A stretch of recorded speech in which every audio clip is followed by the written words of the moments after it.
Impossible Foods product BeefLite is getting the check of approval from the American Heart Association. This new product joins a list of others on this American Heart Association grocery list, like Cheerios, as well as products from Impossible Foods competitor Beyond Meat, which already has products like their Beyond Steak and beef crumbles already on the list.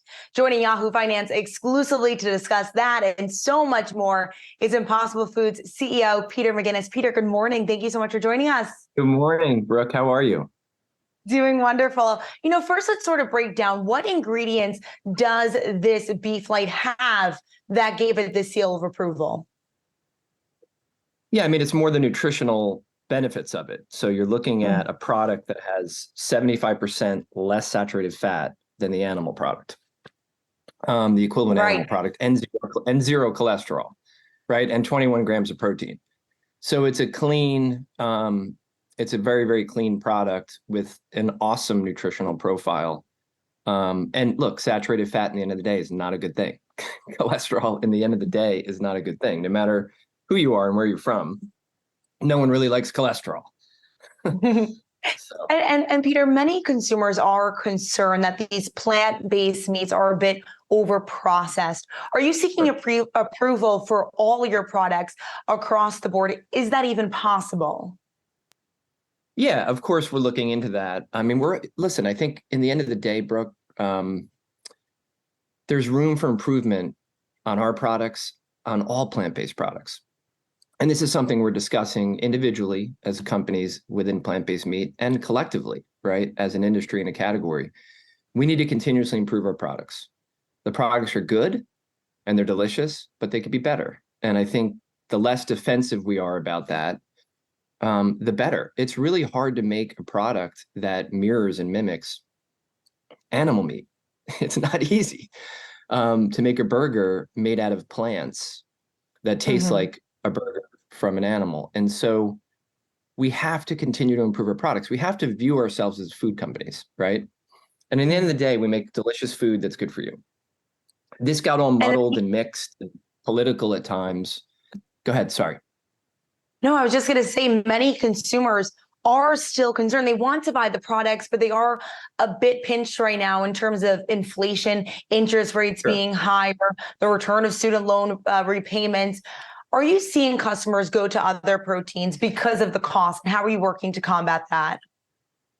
Yeah, I mean, I think that's a little bit of a myth and misconception. It's sort of like processed, right? I mean, the animal industry's thrown out that word processed and it's stuck, and you can just keep saying it over and over again, and some people will believe it.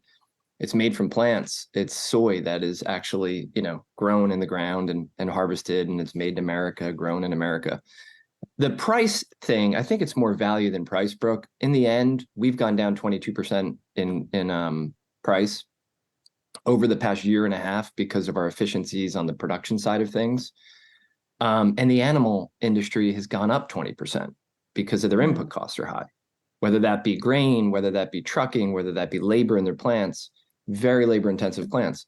So the gap is tighter than it's ever been between us or between plant-based and the animal industry. And in fact, our products are less expensive than grass-fed organic already. So we are premium to what I would call the base ground chuck private label in the well with the saran wrap cellophane around it. But we are less expensive than grass-fed organic animal products already in the last year. So Peter, I think it's less about price, about value. It has been reported that Impossible Foods laid off a number of employees in late 2022, early 2023. Your competitor Beyond Meat just recently laid off some of their employees. How do you see this going forward? Do you plan to announce another round of layoffs? In addition to that, Impossible Foods has lost value since 2021. Do you plan to raise another round of capital? So two great questions, Brooke. One is I don't plan to do a company riff or anything like that. I think, look, a lot of these plant-based companies got ahead of themselves. There was incredible excitement around the plant-based industry, and a lot of the companies got ahead of revenue and invested way ahead of revenue. So some of this is just a correction.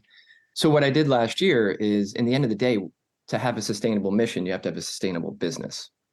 gross margins, EBITDA, your cost line, and in line with revenue.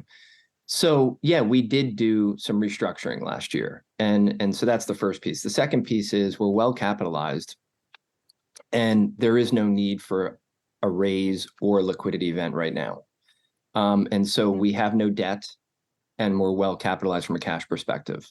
So we will eventually do something, but there is no pressure to do it, which is a really unique and good place to be, Peter particularly in this McGuinness, industry. Absolutely. Peter McGuinness, Impossible Foods CEO. Thank you so much for joining us. Always a pleasure. Thanks, Brooke. Good to see you.